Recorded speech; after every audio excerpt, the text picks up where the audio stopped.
What's up, Brooklyn Squad? How y'all doing? Happy Thursday. I hope everyone is having a God-filled day. I'm going to need y'all to hit that thumbs up. And I am so grateful that we have 500, y'all. Ooh, ooh, ooh, ooh. Thank you, Brooklyn Squad. I couldn't have done it without y'all. So I'm going to drop another video all day for you guys, okay? This one is deep, very deep. Now, I didn't see the video because I like to watch it with you guys. My husband stabbed me 37 times. Her surviving story.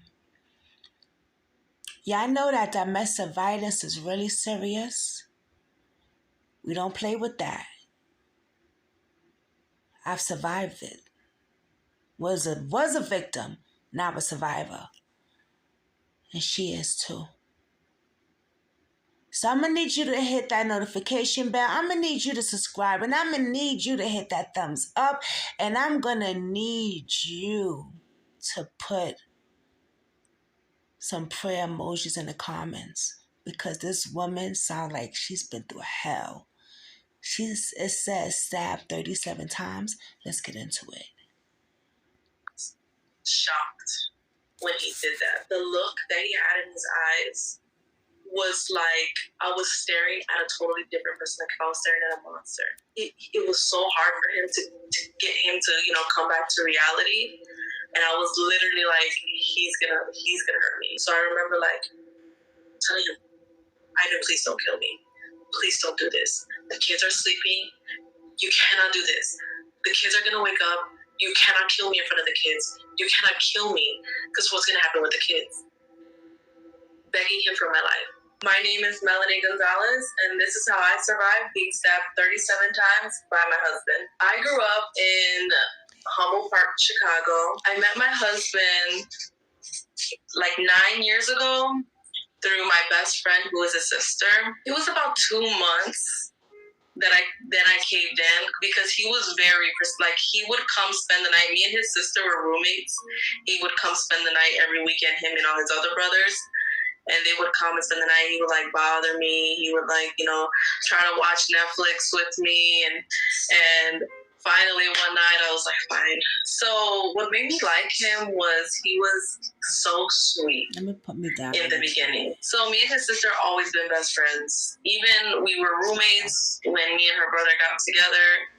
He ended up moving in with us, and then we kind of just, eventually grew apart. We got our own place. She stayed there with her significant other, and even to this day, we're very close. We just limit on what we talk about, but we're very close. And, it wasn't until, like, we moved in together that things started to, like, shake up a little bit and get a little bit. And then I started to see, like, how he was when he was angry and how he would talk to me. So I remember the first big argument that we got into was because his ex-girlfriend at the time, she kept calling him, and the ex-mother-in-law kept calling him. And I just remember telling him that I was tired of them calling, and it just went from like 0 to 100. He pulled over, he grabbed the phone, threw it, made this big old scene, and I just was like, oh my God. I was like, take me home. And he tried to like, do the whole, I'm sorry, I was just mad because the whole situation got me frustrated. I continued the relationship with him because I don't want to say I felt bad, but I felt like he never really got the love. So maybe if I love him, then I can get him, to be a better person. So when we moved in together, that's when I noticed like the pattern of him snapping and then acting like he was sorry, and me being like, okay, just one step at a time, we could work through this together, He busted the windshield out of my car. He punched the mirror and the glass flew in my eye and I got stitches, he kicked my rearview mirror, like little things, and then I always took him back because he always came with them puppy eyes, like, you're all I have. I was spending the night at his mom's house, and he actually was the first time that he put his hands on me. He put me, like, in a chokehold and, like, body slammed me. His mom woke up, and she tried to separate it, and that was the first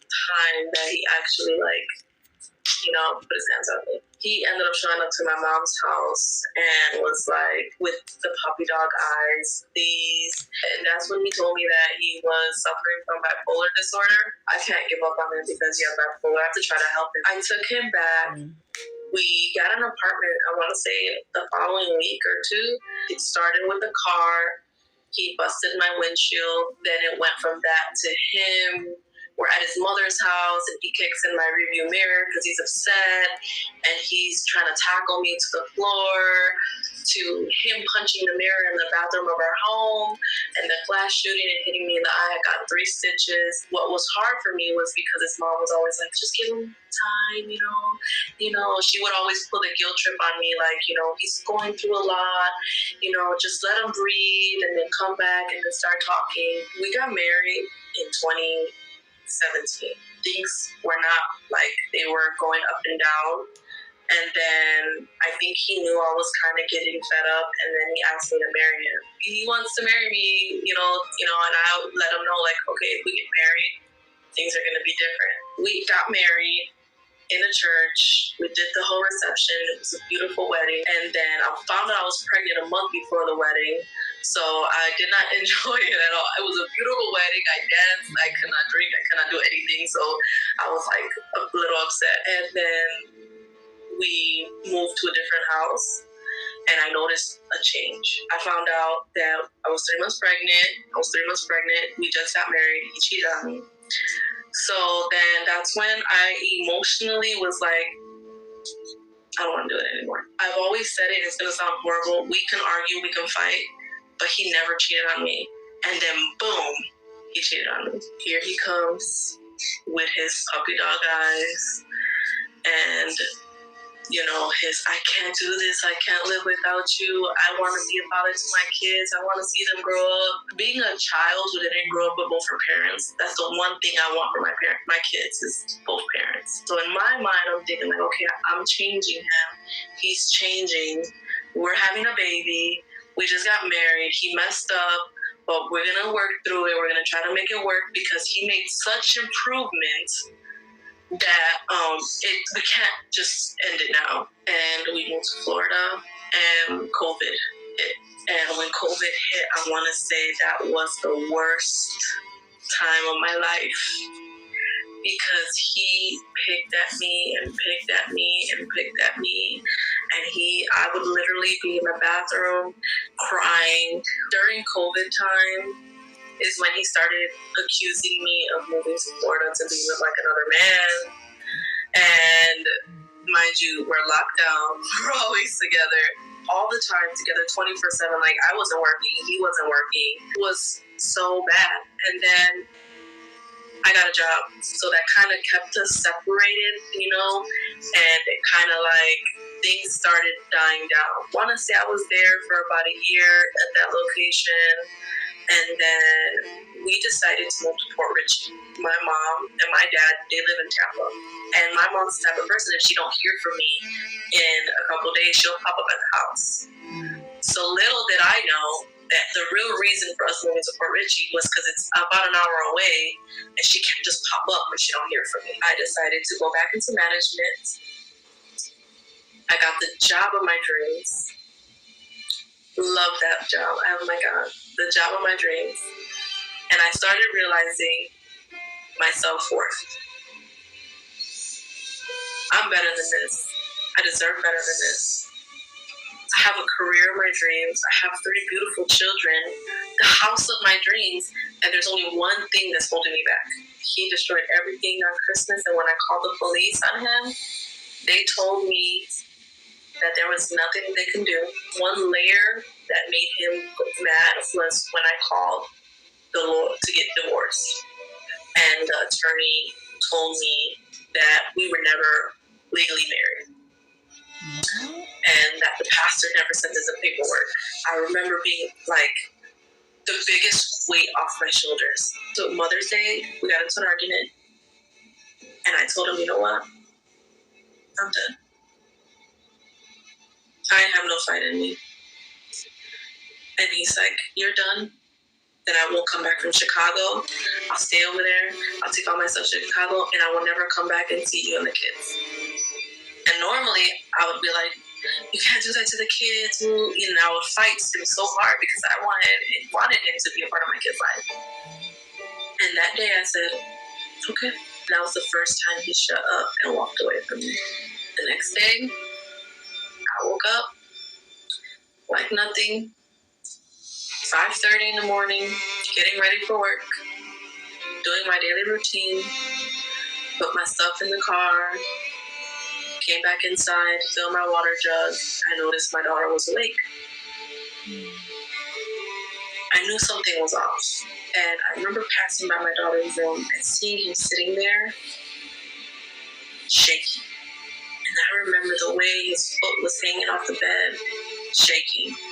This isn't going to end well. Like, something is going to happen. And I remember the night before, I told my mom, I can't wait for him to leave because either he's going to kill me or I'm going to kill him. And at that, like, passing by the room, seeing him shake like that, it was like paranoid because he was too quiet, and the way he was shaking gave me the rush of anxiety. Like, I literally was like, I just gotta go to work. I remember my daughter woke up and was like, Mommy, like in her like half asleep, like, Mommy. And I'm like, it's okay, go back to sleep, and like patting her to go back to sleep. And then when I seen her like, knocking out, I told him, hey, Malia's waking up. I don't know if she's up or she's not up. Can you check on her? So he gets up, he checks on her. But I remember like getting this uneasy feeling like I didn't want to go by him.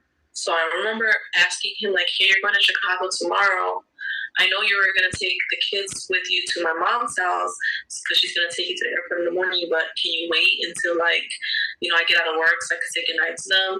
So I don't have to drive all the way to Tampa to say goodnight, and then you could just leave tonight, And he was like, no, I'm not going to make anything easy for you.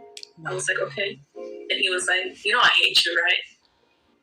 And then he was like, I effing hate you so much. Calm, the way he said it. That's one word that I despise, that I really don't like at all, is the word hate. I think that word means a lot. It says a lot. When someone says that word, it means a lot. It says a lot. And I just don't like that word. You know what I mean? So for him to say that, and his actions is already proven as well. So angry with such like rage in his eyes. I effing hate you so much. And I said, you know what? I gotta get to work and I don't have time for you to be acting petty. And I remember grabbing my water bottle and walking. I have to pass him now. He's standing there. And I remember walking, and I remember him taking one step close to me, like when I was almost to turn. And I remember seeing his fist. I remember seeing him pull his hand all the way back and punching me in my nose. At that time, I didn't know that he stabbed me in my face. I just thought he punched me. So I'm like, oh my God, there's so much blood. But the first thing that came to my head was like, you broke my nose, dude. Like, are you kidding me right now? I have to go to work and you just broke my nose. So I remember running to the sink and I'm like, you broke my nose. Are you freaking psycho? What is wrong with you? But I'm not paying attention to the amount of blood that I've lost. I just remember trying to clean my face. And then he came up behind me and was like punching me in my back. And so I'm trying to clean my face and he's grabbing me and punching me in my back. And that's when I was like, okay, we're gonna fight. Until I turned around. When I turned around, I seen the knife. Oh. And I looked down, and I seen all the blood. And I looked to the side, and I seen all the blood. And that's where, like, my fight or flight instincts came in. And I grabbed him by his wrist, and I pushed him into the fridge, and I ran. But when you wear business attire, and you have the shoes that you have on, as soon as I passed the blood, I slipped and I fell. Oh. Boom. Jesus. Grandpa, when I found the bird, I prayed. Boom. I crawled to the door. I'm crawling to the door, and he's just hitting me in my back. I get the door open. I grab the handle to the door, and I open the door, right? And I go to scream, and he slams the door and drags me back. And at this time, I'm like in and out. Like, I'm like looking on the floor, like, Melanie, get up. Like, if you don't get up, I remember like staring at the floor, like all this, but I'm like, you're gonna die. And I got up and I grabbed his hands, and I remember we're fighting, and I'm like this and like this, you know, and he stabs me like across right here, trying to just get away and defend myself, but I don't want to leave my kids. So like now I'm tugging and warring with him, trying to figure out, okay, how can I grab the kids? How can I run away? I can't leave the kids, because what if he turns to the kids? So I'm gonna have to kill him. Like, I don't know what's going on. Like, I'm just like, my son gets out the room. And I remember him stopping, and I turned around, and my son had him in like his arm around his shoulder, his other arm under his armpit, and pulled him with all his strength from the hallway all the way to almost to the living room. And that's when my mommy instincts kicked in. I'm like, no. So I run up to him, I grab his wrist, and I'm trying to take the knife off his hand, and that's how I cut my finger right here. Because I'm trying to take the knife off his hand. And I told my son, Andre, please, stop. Please. So then my son goes to run out. I hear my son come back in, and then I hear my daughters. I'm falling and getting back up. I'm falling and getting back up. I tell my son, Andre, lock your sisters in the room and go get help. I'm trying to get away. I'm trying to run to this back door to scream. I can't open the glass screen. He's grabbing me and pulling me. I get to the patio. He grabs me. He drags me back in the house. He throws me on the floor. And then I fall on the floor, and I remember I'm on my arms, face down. And I'm trying to get up, and he comes around with a knife and stabs me across my face. Oh, Lord. I instantly am like, that's it. I'm freaking dead. And I told him, Jesus. that's it. You win, I'm dead. And he grabs his fist right here, and he punches me like 3 times in the eye. And then he stops stabbing me. I don't know where he got this stick from. He starts beating me with a stick in the back of my head and my back. I keep getting back up, but I can't get up anymore. And then I hear my door, the keypad. And the door opens. And then I hear my son. And I hear my neighbor. I got up so fast. I ran to the back. I'm fighting to get out of the screen door. He comes. He grabs me by my shirt. And I'm telling him, I don't have no more fight in me, just let me go. He kind of switched back, and he's like, crap. The neighbor came in. The neighbor saw. The neighbor went screaming to his wife, call the police. So now he's freaking out. He can't find his car keys. So he's searching through my pockets for my keys. He dragged me all over the house so that I can find the keys. And I'm trying to explain to him, I can't see.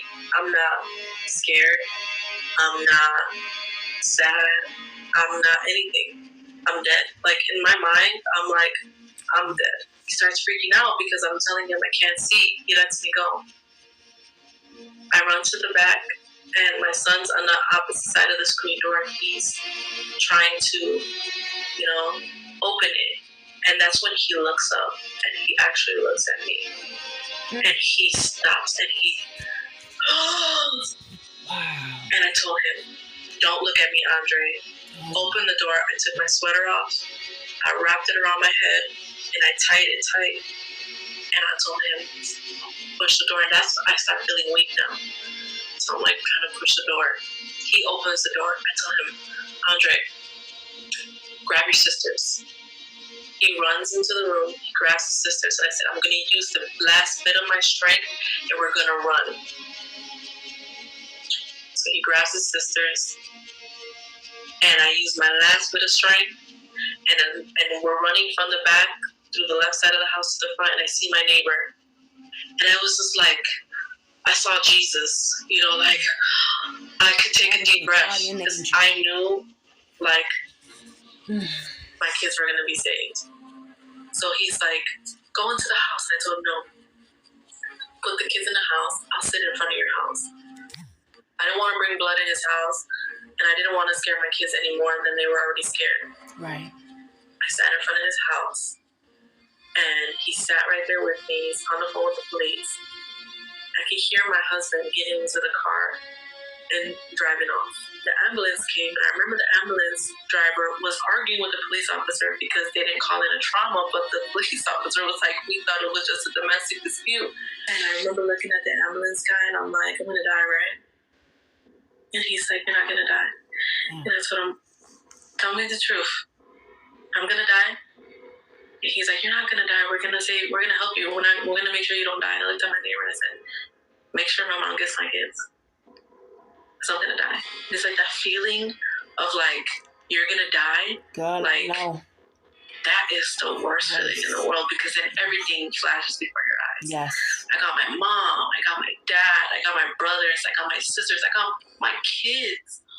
My kids. What's going to happen to my kids? Who's going to take my kids? And I walked, and the whole time I'm in surgery, my stepmom is talking with the DCF people. And that's when they tell my stepmom that they're taking my kids away.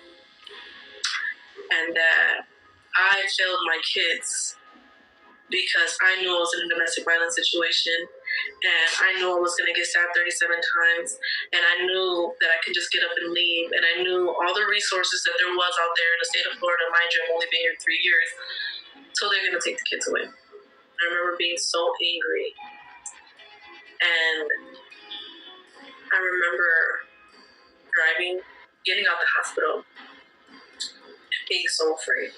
And I remember the first night I was home, I was so scared. It was raining. And my mom and her husband were like, oh, we're going to go get some food. But I was just so tired that I didn't want to go with them. And then they left, and I had so much anxiety because my brain was like not registering that it was rain. It was like telling me, like, that's him trying to get into the window. I believe that it takes a tribe to move further. And I've always been the type of person that I've always been alone. I've never liked to tell people my business, and I never liked to really be around people. And if, my best friend understood that I wasn't an easy friend, but she still loved me. And when my best friend came to make me breakfast, my cousins came from Orlando, my mom, and they wouldn't leave me alone. As much as I wanted to be alone, they wouldn't leave me. They were like,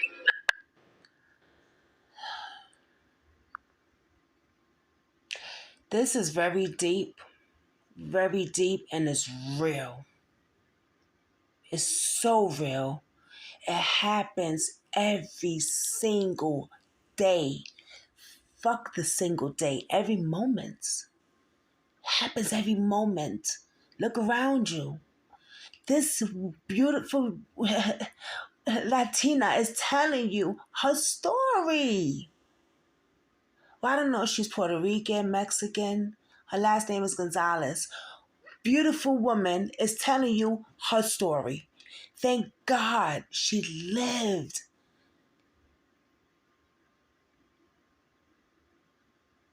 37 times he stabbed her. Do you know what that... And for her son to have to see her look at her the way she was. She is strong. She is more than a survivor. She is a warrior.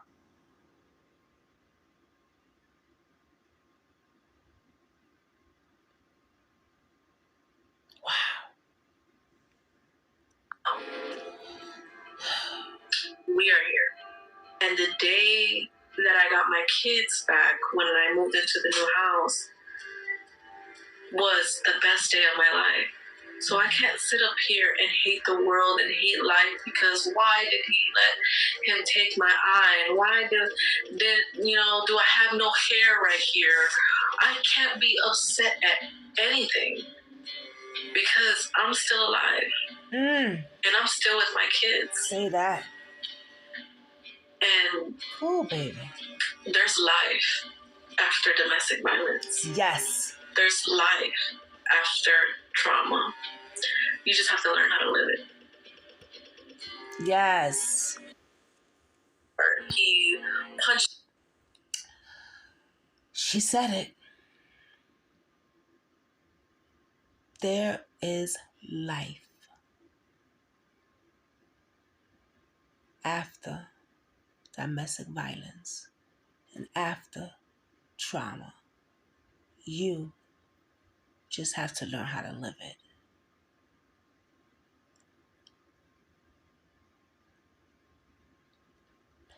Let me know your thoughts. Put in the comment section. This was a lot. This was, wow. I could definitely identify with a lot what she said. A lot. When she said him coming behind her, putting her in the headlock. Just punching her. The look in his eyes. You know when you look at him and it's got that black look, like that's the devil. You don't know who that is. That angry person decided to marry him because you thought he was going to change. Decided to have kids because you thought he was going to change. Me too.